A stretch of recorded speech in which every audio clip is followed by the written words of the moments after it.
Hi అండి. Hello! Welcome to నన్ను special. ఈరోజు మన ఛానల్‌లో స్పెషల్ ఏంటంటే నాటుకోడి కూర అండి. మీరు రెగ్యులర్‌గా చేసుకునే నాటుకోడి కూర కాకుండా ఇలా నా స్టైల్‌లో ట్రై చేయండి. మీరు ప్రతిసారి కూడా ఇలా చేయడానికే ఇష్టపడతారు. సో, దానికోసం 1 కేజీ నాటుకోడిని ఇలా కడిగి పక్కన పెట్టేసుకుందాము. ఇందులోకి మనము మీడియం సైజ్ టమాటోలు 3 కట్ చేసుకున్నాము. 2 ఉల్లిపాయలు, 4 పచ్చిమిర్చి తీసుకున్నాము. ఇవి బిర్యానీ స్పైసెస్ అన్నీ కూడా తీసుకున్నానండి.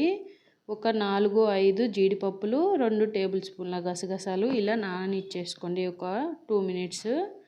ఇప్పుడు కట్ చేసుకున్న ఉల్లిపాయలు, పచ్చిమిర్చి, నాననిచ్చిన గసగసాలు, జీడిపప్పు ఇలా వేసి స్మూత్గా మిక్సీ పట్టేసుకోండి.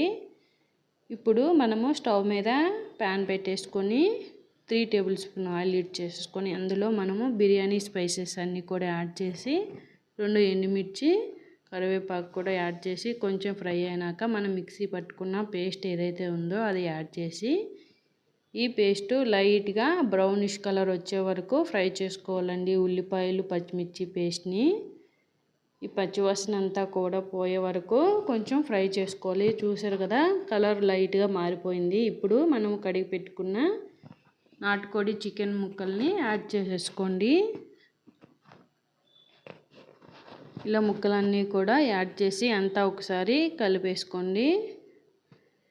ఈ చికెన్ నుండి వాటర్ అంతా రిలీజ్ అవుతుంది కదండి, మనం చికెన్ యాడ్ చేయగానే కడిగి ఉంచాం కాబట్టి ఆ వాటర్ అనేది కొంచెం డ్రై అయిపోయే వరకు కుక్ చేసుకోవాలి. ఇందులోనే మనము 1.5 table spoon salt, 1/2 table spoon పసుపు యాడ్ చేసి కలిపేసుకోండి.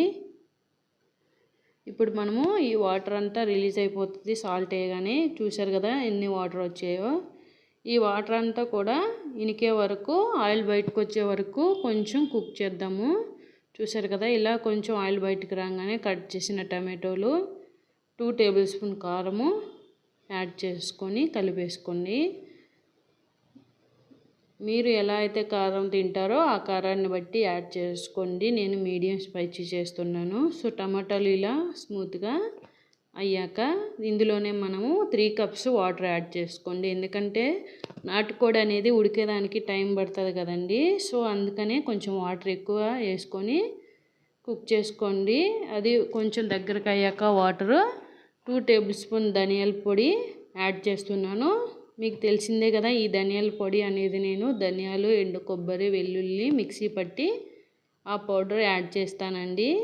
ఇందులోనే మనం ఒక 1/2 టేబుల్ స్పూన్ గరం మసాలా కూడా యాడ్ చేసి ఈ వాటర్ అంతా దగ్గరికి అయ్యి గ్రేవీ తయారయ్యే వరకు నీట్గా కుక్ చేసుకోవాలండి. చికెన్ బాగా కుక్ అయిపోవాలి. ఇప్పుడు మనము కడిగి కట్ చేసుకున్న కొత్తిమీరను కూడా యాడ్ చేసి కలిపేసుకుందాము. చూసారు కదా ఎంత థిక్ గ్రేవీ వచ్చిందో. సో, అయిపోయిందండి నాటుకోడి చికెన్ కర్రీ. చూసారు కదా ఎంత కలర్ఫుల్గా యమ్మీ క్రీమీ టెక్స్చర్తో ఉందో. జీడిపప్పు యాడ్ చేసాం కాబట్టి క్రీమీ టెక్స్చర్తో ఉంటుందండి. పక్కనే నేను వేడివేడిగా సంగటి ప్రిపేర్ చేసుకున్నాను.